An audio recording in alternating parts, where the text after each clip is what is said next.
Hello, ma'am. Hello, Gandang hapon po. ano po kailangan nyo? Ako po yung nag-apply dyan sa construction company ninyo. Yes? I-inquire ko lang po sana kung ano po ang lagay ng application ko. Tanggap ba ako? Ano ba ang alam mong trabaho? May alam ka ba sa pagkakarpintero? Karpentero? Ay, hindi po. Magmason, alam mo? Ay, hindi ko rin po alam magmason. Mag-electrician. Hindi rin po. Magtubero. Hindi rin po. Aba, nag-apply ka tapos wala kang alam, mag-libor ka na lang. Ay, hindi po. Nakakapagod po kasi mag-labor eh. Paano masabi? Ganon. Wala ka palang alam eh.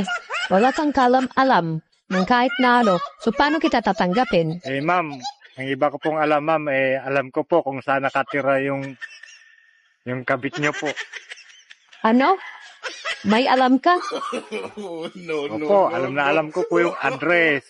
Saka may picture pa nga po ako nung papasok po kayo sa motel ng kabit mo. Ganon ba?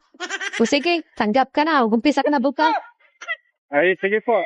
Thank you po. Papasok na po ako bukas.